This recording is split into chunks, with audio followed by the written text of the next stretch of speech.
Because in the process of his storyline, the Scarlet Witch has been trying to seduce. Scarlet Witch? No, not the Scarlet Witch. The White Queen has been trying to seduce Scott Summers' Cyclops because he's Cyclops, and I guess everybody wants a piece of that. But again, this is another one of those things where I really like. I like the organic flow of it. I like the panels. I really like the posing that he does. And I'm going to get to this later because the other artist that I picked also picks up in the panel almost immediately after this. This panel, Jean Grey walks in. The other thing Frank Wiley does a lot that I really like is shadow. Frank Wiley really knows exactly what parts of people to highlight, what parts to put in shadow. At this point, Jean Grey is freaking scary. She's getting back in touch with the Phoenix Force, and she is not taking any crap from anybody. So to have her walk in on her husband and the White Queen's little psychic play space, terrifying. And again, just the clean lines of it, like particularly Emma's leg there in the Phoenix costume, and Cyclops' torso. I really like that. I think it's all really like good, clean line work. It tells a story without getting in the way. This is a page of Frank Wiley's The Invisibles. I threw this in because Frank Wiley tends to like to do the whole team just hanging out, and I think this has served really well. I really like Frank Wiley's Invisibles. And The Invisibles is just a trip. Yeah, it really is. If you want to know what it's like to do acid, just read The Invisibles. Yes. It'll screw you up even worse, and it costs more money, but you'll be able to pass a drug test afterwards. All important advice. This is more pages from The Invisibles, and this is another use of Frank Wiley's like time through panels. The character in the top panel is King Mob. Who's also the writer, Grant Morrison. Yeah, and also the writer Grant Morrison. But this is at the end. This is at the end of the world. He is actively ended the world and bringing it into a new age. And so he's confronting the main character who's trying to stop him, who's also been with him. So through these panels, you see how he blends through all the different iterations of King Mob. I just really like the way he does all his posing here. I always like that nice and smooth kind of thing. This is more Frank Wiley doing motion in one panel, which I always really like, because a lot of people tend to try to break up panels into motion, but if you can convey the idea of motion within one panel, I really like it. So this is the character Red Robin, who is walking through time. At the end of The Invisibles, you have a lot of characters. One of Grant Morrison's main points is that we all are persistent through time. All the motions we've ever done and all the motions we'll continue to do all join together in one consistent line, and you can trace it, sort of like a worm working its way through an apple. At the end of that, it was a really hard idea for Grant to get across, probably because he was all screwed up on drugs and his scripts are a little weird, and writers and artists just weren't prepared to deal with it. But Frank Wiley got it in one. This is every second of Red Robin's motion through time. And according to Grant Morrison, if you do enough LSD, this is what everybody looks like. It's good to know. This is, again, just more characters standing around, which I really like Frank Wiley doing. Again, I like the musculature here and the clean lines of things. He's not particularly responsible for the coloring, but he always ends up working with really good colorists. That shows up a lot. This is more people hanging out. The Justice League, mostly known on Luthor. There's a lot of shadow here. The shadow on Luthor's face I really like, and the shadow on all the heroes. Because at this point, Luthor, this is an alternate version of Luthor who's actually the good guy. He's come to our Earth to recruit our Justice League to try to fight the evil, corrupt Justice League on his planet. But at this point, he doesn't know how the Justice League will react to him. The Justice League certainly knows how they'll react to any bald guy in Luthor Tower. So yeah, it's all very, very ominous. They kind of almost want to lead up to a fight here, but they don't. And again, there's a lot of kind of empty space that actually sells the tone of it, I think, really well. The thing that always gets me here is really the bottom bit. The look of desperation on Luthor's face up in the top right is really good, but particularly that look on Brainiac. It's just cold, heartless. He really is trying to make everybody part of the omni-intellect of Brainiac, and he doesn't care who he has his team over to do it. Okay, this gets me my absolute favorite Grant Morrison, Frank Wiley collaboration. Good, look, yeah, everybody knows this. This is We 3. We 3 is Homeward Bound mixed with RoboCop. You have 3 animals, a golden retriever, a cat, and a bunny rabbit, hooked up to a mind-bending cybernetic technology and unleashed as weapons. But their program's going to get shut down, so the chick that creates them just lets them run wild, just lets them go free. And so what you see here is a lot of Frank Wiley paneling that I really like. I actually want to talk about this. This is actually what I would call post-apocalyptic Picasso.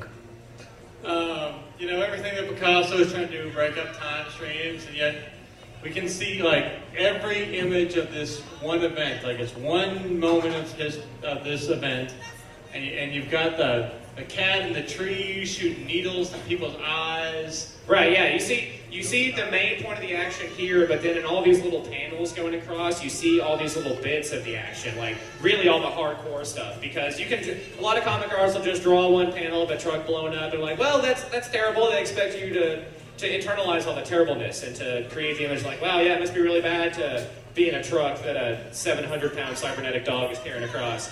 But, in fact, it is terrible. You can see a tooth coming out in random little bits, teeth, an eye, all the little like bullets from the suit. That's really good. The cat also here. This shows the cat lying in wait, shooting out his little flechettes, and then the damage all the little flechettes do to people. The way that Frank Whiteley stylizes gore is just really ridiculous. Yeah. Frank Whiteley really has... It's so violent, yet it's so pristine and just immaculately beautiful. Crazy dynamic, and maybe even kind of fourth-dimensional or three-dimensional at the very least. Like, he does time through comics better than anybody else I've ever seen has. This is the cat jumping into action. I like that. This is what every cat wishes it was. Yeah. When you get home, buy this book and show your cat this book and be like, see? You ain't nothing. This is that. Lightning Bolt from Dark Knight Returns in the background. Yeah. So. Okay, this is my absolute favorite thing. Anytime I'm slightly inebriated and have this book handy, I'll pull it out and show it to people. Because it's really, one of the things that comic artists find really tricky to do is actually showing motion through time and panels. So what Frank Whiteley did is actually turn all the panels on their side and then have the cat tear through them. So what you actually see is a cat tearing through a battalion of people. And you get that sense of motion way better than if it was all just flat panels or a big splash page, like actually showing what the cat would do. It's really great. There's a couple of other instances in it that I didn't put into the slideshow, but there's a couple where the cat's like tearing through an alley or a room, and the room is actually drawn as like a three-dimensional structure, and the cat breaks out of it to burst into another panel that's even laid out completely differently. Okay, this is actually week 4. It's the thing they send out to capture the other animals. It's a bull mastiff hooked up to all the cybernetic technology. And it's horrifying. There's the red glow in his eyes and the slaver, and kind of even like blood-drenched slaver dripping down of him. It's just this huge beast. Even all the other characters that are supposed to unleash him are completely terrified of this monster.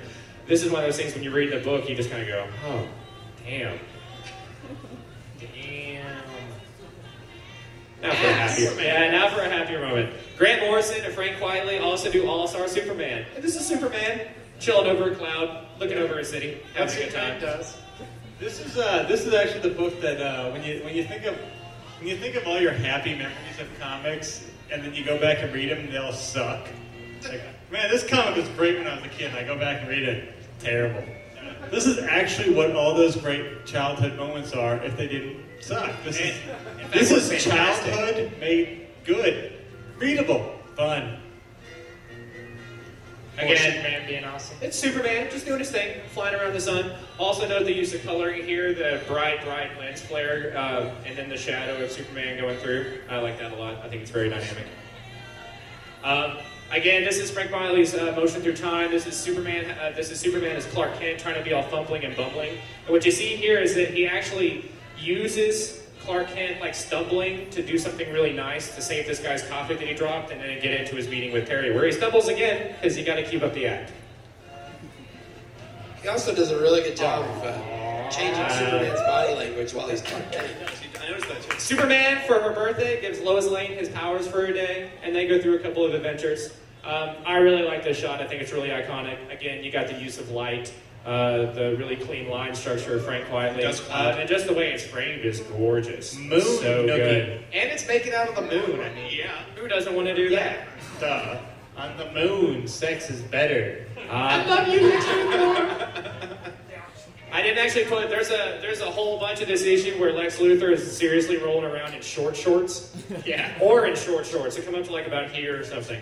But the thing I want to put in here is facial expressions, particularly Luthor here and Clark Kent. This is Clark Kent interviewing Luthor while he's in prison, which presents for a lot of really fun moments. But again, it's Superman having to try to keep up the Clark Kent persona. So the way Frank Quitely draws him is sort of like, if you saw Superman Returns, one of the things that's really good about Brendan Routh's performance is that he makes a distinct difference in the way he carries himself between Superman and Clark Kent.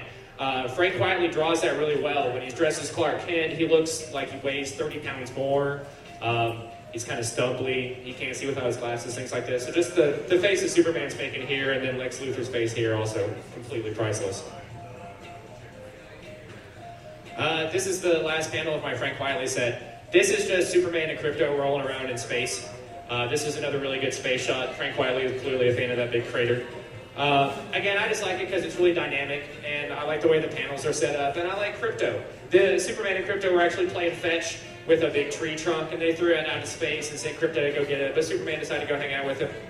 So for a little bit, they're just hanging out here on the moon. Hey, it's me again. I love Todd Knock this much. Been through this. He was actually born in Texas, and I'm from Texas, so he looks kind of goofy. I look kind of goofy, so that's where the attraction begins. And then I just love Young Justice so much. If you haven't noticed, I like Impulse a lot. If it's got Impulse in it, I'll probably read it. And also, it's Young Justice. You've got more of that cartoony style that Ramos has, but while Ramos is more curves, he does a lot more kind of sharper lines, which I really like. I just love the title of the issue. The issue before the one where the girls show up. Oh, yeah. Where are all the girls? And there's Impulse. They'll be showing up next issue. Yeah, and there's Impulse being goofy and Superboy being cool, and Robin somewhere being Robin. Sucking. Yeah. Baseball. What I really love here is how he uses the sharp lines again, especially in Wonder Girl's face, and the kind of exaggerated, harsh line expression when she's hitting the ball. More of that simplistic stuff. Another Young Justice cover, which I really like. And then, again, with the facial expressions, which is what I like, the cartoony facial expressions that Todd Knock does, as you can see in the top panel, it really is awesome. It makes me all warm and giggly inside. And here you have, Todd Knock did a couple issues of Teen Titans during the Infinite Crisis. They're kind of cross-referenced. So you've got on the left side, you've got the Todd Knock depiction of pretty much the same thing that's happening in the Jimenez Infinite Crisis on the right side, just to show the distinction, how one's more cartoony, one's more realistic, the harsher lines of Knock versus the more realistic lines of Jimenez. Superboy Prime being awesome, and Superboy Prime, again, the harsh lines. And also, I love Superboy Prime. He is crazy. He gets out. He'll always get out. Yeah. And then this is another issue of Titans he did when they're getting all the flashbacks and how you can kind of see Todd Knock's work on different stages of Superboy all within this one panel, which is really nice and really fantastic. And then he also did an issue of 52 where right before Ralph Dibny goes from crazy to super crazy and they try to resurrect his wife. And it's John Cassaday time. All right. I go fast. John Cassaday is also from Texas. He's from Fort Worth. And he is, as you can see, he's a pretty lad. He just did. No, I'm not gonna lie. John Cassaday pretty much came to notice when he was doing my favorite ongoing series, Planetary. It's by Warren Ellis, and what it is, it's a team. Thank you. It's like I had anything to do with it. It's a team of archaeologists that are basically. It's a team of archaeologists. Basically, they go around and they're on their comic world and they're finding all the mystery places of the last century, all the secrets. And what it really is Warren Ellis in this comic book going back over all the really cool pop culture of the last 100 years: detective novels, pulp science novels, Hong Kong action books, Vertigo books, horror titles. It's all of that. And what that means for John Cassaday is that he got a chance to draw all of this stuff. What I'm going to show you, I'm going to try to go through this fairly fast. But I think he's in the tradition of great illustrator, comic artists, somebody like Rockwell, and who didn't do comics. But Cassaday has this line and he kind of mediates this division between the realistic school that kind of sort of was in vogue with Neil Adams, and the kind of before that with the Chris Valiant guys. But also he manages to do this. He's an artist of fantastic first and foremost. And he can be scary as hell. My question is, what is John Cassidy thinking in that picture? I don't know. He's thinking about pie. He's thinking of Jason. That's Right? right. He's thinking about, I'm going to get home and I'm going to get a nice piece of pumpkin pie. That's It's a just feather gonna be I'm great. great. There we go. So you see What can you Captain do America with riding that? an eagle apparently made out of the flag. Captain America is actually his favorite character. Batman is a close second. So, if you look on the left, this is just one of my favorite Cassidy drawings. It's him inside a spaceship that looks like a cathedral. That'll be important later in the series. One of the big deals, each issue has a theme, like I said, monster movies or Hong Kong action movies, where these characters go and basically dig up these secrets. And John Cassidy does a different style of cover, changes his cover style, lettering and everything for every single one. Now, some credit is due to Laura Dupuy, who is the colorist for Planetary, but even then, she couldn't have done any of this without his artwork. So, you see here the first issue of Planetary on the right. This is Astonishing X-Men right there from the director's cut with his pencils and the Lone Ranger. He then went on to Astonishing X-Men. He did Planetary so well that they have him on the kind of the X-Men flagship book. That's the sort of pulp western thing, and the Jules Verne type cover on the right there.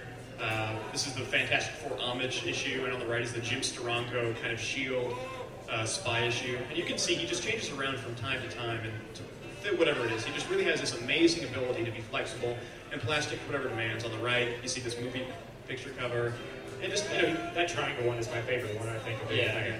And on the right, you have sort of this great, like, Hendrix 60s acid trip poster. I just think it's magnificent. That maybe is my favorite cover. Again, each of these, you can sort of yourself put them in whatever you want to. The one on the right is interesting. Doc Savage, who the character of Doc Brass, this guy in the ripped shirt, the character he's based on is Doc Savage. And the first Bantam Books paperback collection of Doc Savage stories put out in the 60s had this sort of lettering as a cover. It looks almost exactly the pose, the gun, everything.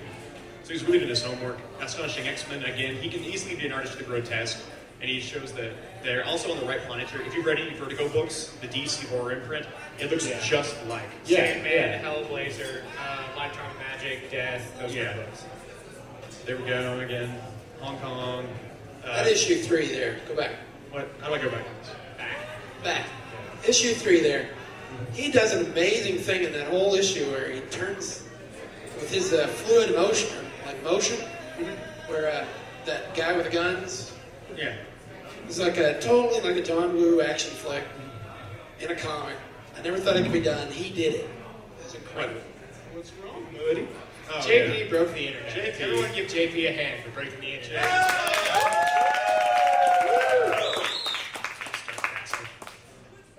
He's also known for his splash panels, which every sort of big name artist does, but his are really innovative. It's not just a guy punching some other guy.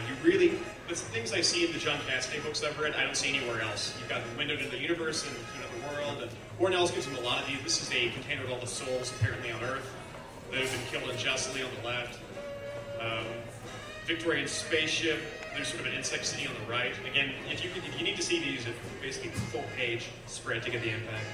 That's the version of the Thing on the right, and the insect people on the left.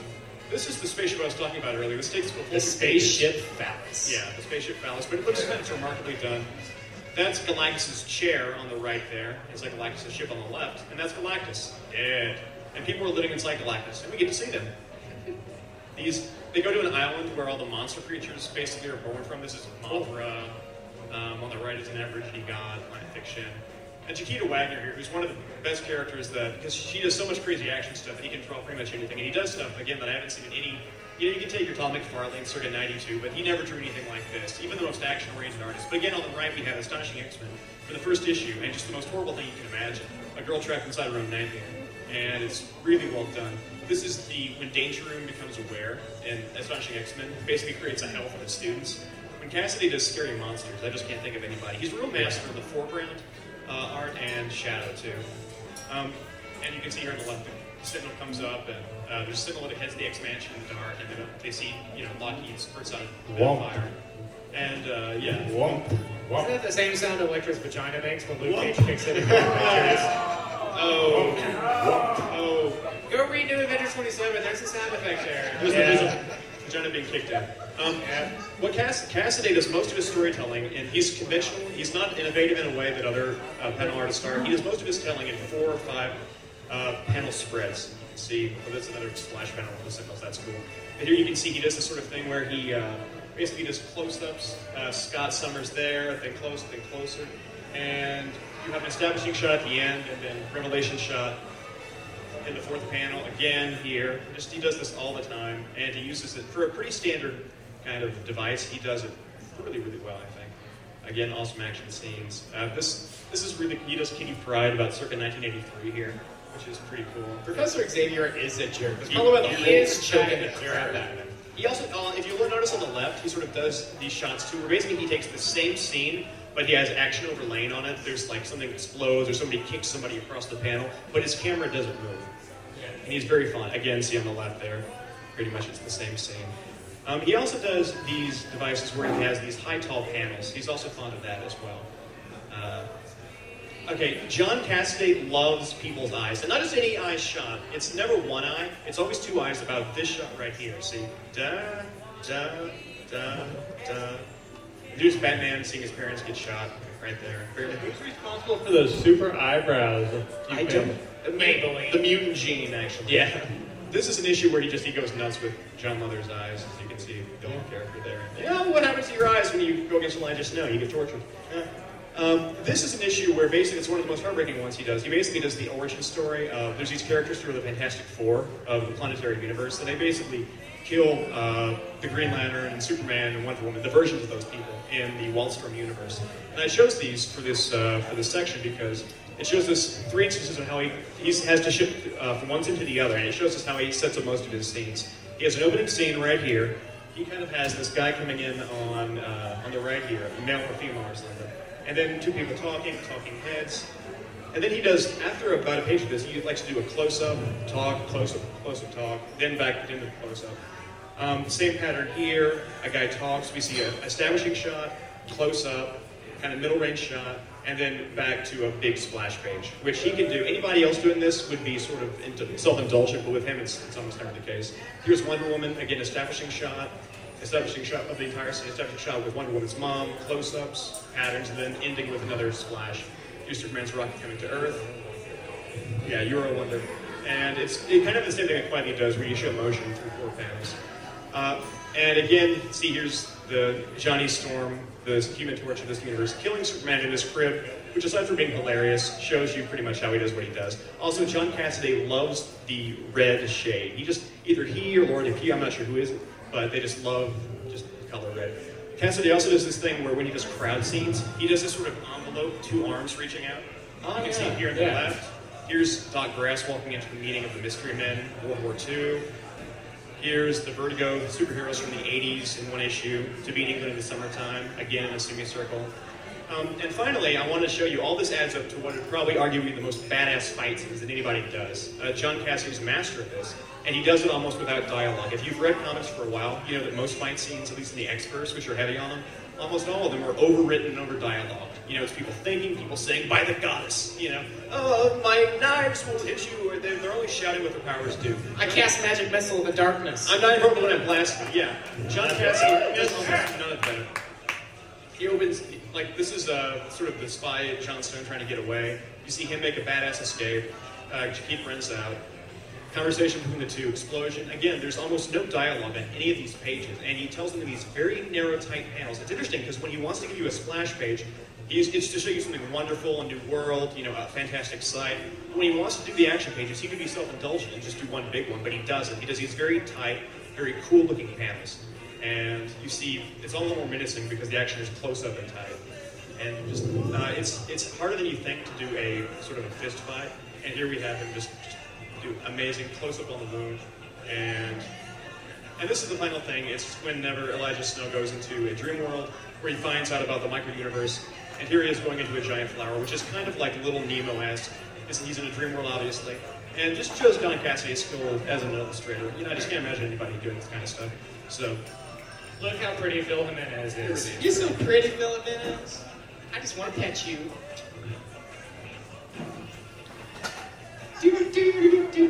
Technical difficulty. I like to stand up to performance. Oh no!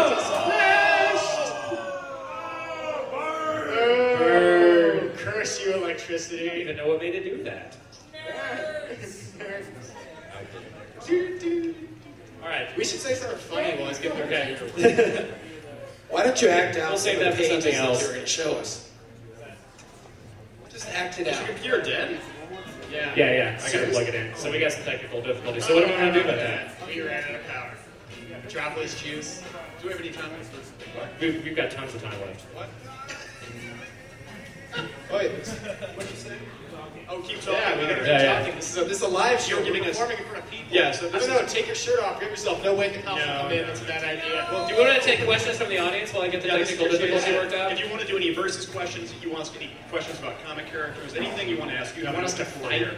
I'll be back. So if you have any questions whatsoever, feel free. Where's Wally Wood? What?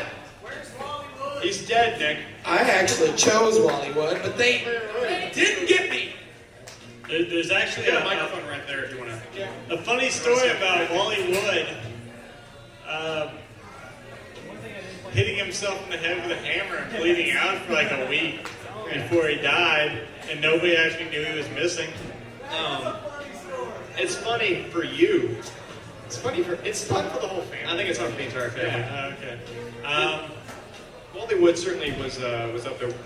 We actually have a little microphone up there if anybody wants to speak. Yeah, can we get a light? Grab that sucker. So how's everyone's day been? It's been okay. Were there any lasers? There were no. There were plenty of lasers. Bees. Bees. So many bees. Again, if you're interested, our MySpace page is myspace.com/Radio Free Metropolis. And if anybody, we're kind of out of time here. I'm curious. Well, we still. Why did you decide to come back to this show? Was it just because Wednesday's free, or what? I am off on Wednesday nights. Okay, so you can come. But And nobody loves us so much. That's why. We're touched. We really are. I couldn't let you guys burn in flames by yourselves. Yeah, we've got. Yeah. What's your question? Yes, identify yourself, questioner. My name is Will. Hi, Will. Hey, Will. Long time fan, recent listener. Long time listener. Back at you, Will. There you go. it doesn't look like the Unabomber. Get up close to the right mic. there. Top 5 moments from Metropolis Radio. Oh. Top 5 moments. Metropolis Radio. The appearance of C.C. DeVille and the 4 years. George Bush press conference. Alan Moore. Every time that I sang the a Alan song. Moore. I want to say Alan Moore too. Alan Moore. Alan Moore. When Beatnik found out that Andy Williams was not a woman but a guy with Nazi Andy Watson. Andy Watson, and he said, "I loved him when he was a woman." I loved him. Tentacle porn girl. Tentacle born I love that porn girl. One day I'll find it. Whatever happened to her? One day I'll find I it. know it. I don't get those 30-minute disturbing phone calls anymore. One day, tentacle born girl. So this I think will definitely go up there. So Brian, Call of Cthulhu. Oh my Oh, bit. I totally forgot. The Star Wars scrawl with Samuel L. Jackson. That was my favorite thing That was that brilliant. the I did Chief a- has ever done. did a- It's the period of Civil War. Are we not going to use it? Yeah, we're gonna go ahead. We're gonna do book review. Oh, yeah, this week. book review. Right, Yes, banter, and then they got something else coming in. disseminate They're gonna think it's information cooler than we throughout the are. podcast. Well, thanks to 1-3JP for. Oh, we have questions. Hi. I was wondering about your favorite film adaptations of comic books. Maybe a naive question, but The film do you and have that's any? tricky. Our favorite comic book movie. Oh my goodness. I'm gonna have to go with American Splendor, only because Harvey Pekar is actually in that movie.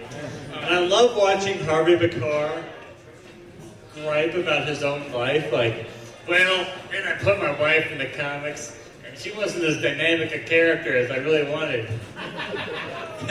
It's such a weird experience because I love how they kind of combine the comic with Harvey Pekar talking about his comic with Paul Giamatti acting out the comic. It's very like. I gotta say, Ghost World, with the comic book, which the film was actually adapted from, is far more disturbing and bleak than that movie. Yeah. My favorite was Don Bluth's Mouse. You just want to kill yourself. Wait a minute. Who would have thought that would translate so well? But Mine is. Mine is a toss-up between V for Vendetta or Fantastic Four. Really because I felt like both those books, like even if they're not word for word, like faithful adaptations, they at least caught the essence of the book so well. You will be the first nerd on record to like the Fantastic Four movie. That's not true. We have another joy Fantastic Four? Yes, sir. Oh, it's fabulous. Hi, my name is Austin Parton there. Hi, Austin. How's it going, guys? And anyway, I just had a question. If you could only do one superstar from the comics, who would it be? Ooh, when you say do you mean like Do you with mean like stains do and them? things? Yeah. That would be Colleen Doran. She is actually totally hot. Dude, Power Girl. Mary Jane Power Watson. Girl. Actually, I Amanda. thought we were talking creators. Yeah, sorry. Yeah, I hit myself. My hidden love for Power Girl kind of made my Yeah, love I her would- breasts, and that's the only thing that you love. That's totally sad that you all opt for the cartoon character. I was I gonna go thought that was the question. I don't understand big words. I was gonna go with I would totally just beat up Jimmy Palmiotti so I could sleep with Amanda Connor. I would take Amanda Connor any day of the week. Real person, Phil Jimenez. Comic book person, Jamie Madrox. Because he's the multiple man. Come on now. Mary Jane Watson, obviously, but I'm fairly heterosexual, and Alan Moore, I would bang any day of the week. Sorry, that's all there is to it. Alan Moore wants no part of this. Well, he's got a beard of might, my friend. Yeah. He needs nothing I can Imagine offer. mystical wonders could be hidden inside that beard. Candy perhaps, or corn. Candy corn. Candy corn? Yeah. Candy corn. All of those things and more. Any more questions for Peter Gallery? Any questions? All right. Anybody? Last Last one. Trotsky. We got one. Yes, identify yourself, questioner. I am the brother of one of your least desirable members. You have my condolences. And mine too. Poor bastard, whoever he is. All right, so what do you guys think of the next Fantastic Four movie? Rise of the Silver Surfer. These, it's like you throw your baby down the stairs once, it's an accident. You throw it down twice, it's not so much. That's the way I feel about it. I was hopeful. The trailer shows a bunch of really good Silver Surfer stuff going on, but then I found out that there's no Galactus. Sans Galactus. Yeah, Sans Galactus. And after that, You just like that one still of the Silver Surfer with his junk hanging out, don't you? That's the Silver Surfer. Is that going to be in the director's cut? Yeah. Okay. They actually did it. Harold, I need to give you genitals. Yeah. Oh, we have I love watching the Silver Surfer make Jack Kirby poses as he's flying. Yeah, choking Johnny. We have a question. Hey guys, this is Lewis, and my lawyers have finally let me talk to you guys again. Hey, Lewis. Hi, Lewis. I was wondering, You bastard. yes, what plans does Metropolis have now with the podcasts? I'm glad you asked that question, How sir. impressive. We have, in fact, set up a website, radiofreemetropolis.com, where you can download the podcasts. I've been lazy, but we will have that set up to be subscribed through iTunes in the very near future. This particular show will be available on the website and possibly videocast, too, if it turns out that I think I look good enough on video. Also, look for Metropolis' new fashion line coming this summer. Yeah. Metwear. We really are. Buttons are in. We really are taking over the internet because it's the kind of form that people like us can actually get away with trying to pretend that we're cool. It's full of tubes. So, tubes. So, yeah. Okay, if there are no more questions, we'll proceed to the books of the week, books this week. I haven't read, nor do I know what's going to come out this week, so I'm going to go with 52. That 52 is the book that I haven't read. Anybody read 52? I've read 52 yet. No, not yet. Okay. I'm just taking a stab in the dark. And you'll So have- I'm really excited. I did read. I read Brian K. Vaughan's last book on Runaways. Oh, I read that too. That was very good. It was pretty good. I was expecting something a little bit bigger. I liked it. It kind of ties together in sort of a quiet way at the end there. But I was kind of expecting something like the end of the first season. I love the ending of it. The first season. Yeah. Those last couple of pages. They refer to it this way. Sometimes. It's like an OC or something. Doesn't it though? But it's much better than that. Well, I don't know Fantagraphics this about week put out two little collections of the Los Brothers Hernandez Love and Rockets series. Oh, nice. I'm really excited about that. Are they actually going to be collecting Love and Rockets in a readable format? They're collecting it all in a nice, affordable format. Nice digest size. Okay, because that was the hardest part with Love and Rockets is getting it. Yeah. And now you can. Yeah. I read Civil War Frontline 11 this week. I've been waiting for that book to sort of redeem my optimism upon Civil War, and I was denied. Yes. I was denied even deeper because the main point I have in Civil War is they obviously set Tony Stark up to be the villain, but then he's the hero of the whole thing too. And I don't like that. like, well, so you sold out all your friends, put a bunch of them in a prison in the negative zone, and tried to kill Captain America. Where can you go from here, Tony Stark? Disneyland. Well, it actually turns out that Tony Stark has orchestrated the entire thing. That it's basically they focus on the Norman Osborn angle. Norman Osborn now leading the Thunderbolts because when you want to head a superhero team, the Green Goblin is the person you go Because to. of Gwen Stacy is the first you go to. Yeah. So there was an event that happened earlier in Frontline wherein Norman Osborn basically seemed to have lost control and shot at an Atlantean ambassador. Oh. A plot line that should have gone somewhere and then didn't.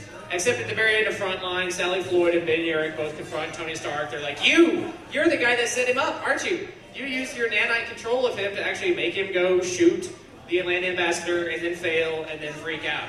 And Tony Stark pretty much, well, he cries, which is good. At least he got some crying too. Yeah. Apparently everybody cries at the end of Civil War, and I cried at the end of Civil War too, so there's a lot of that. At least they're consistent. My booze cup is all the way over there. That's so sad. This is what it feels like when Jarvis cries. They've been building up for a while in Frontline. They've been building up like, this is the secret that blows everything out of the water. And then it turns out to be the thing you suspected the minute it happened. Pretty much. Yeah, Tony Stark tricked this guy into doing that. No, I know Tony's a dick. Other people might not be paying attention, but I have been. And so I was just disappointed. The whole Civil War thing now, I have to go choke a puppy or something. Yeah. No, I agree with him. But yeah, Civil War sucked. And don't forget it either, people. Yeah. You will never forget. X Factor 16 was quite good. It's mostly a little standalone story dealing with Jamie Madrox trying to go round up one of his dupes. And one of his dupes has become a Protestant of some kind minister, has a wife and kids. That'll happen. And it's actually kind of sweet because Jamie is straight up rounding up and absorbing it. Like, well, you had your fun. It's time for you to come back home now. And the dupe didn't want to do it. The dupe wants to he has his own life. He's got all this stuff set up, and he wants to keep doing it. And as an aside, there's also the storyline of Monet and Siren in France. And if anybody's been reading X Factor at all, then you know at the end of the last issue of X Factor, Monet has pretty much had it up to here with humans. And so she pulls a piece of bar out of her prison cell and throws it at this guy's head and kills him. It turns out that she didn't just stop there, that she actually crucified the guy along the wall of the cell. If it's one thing, it's another. And wrote murderer above him.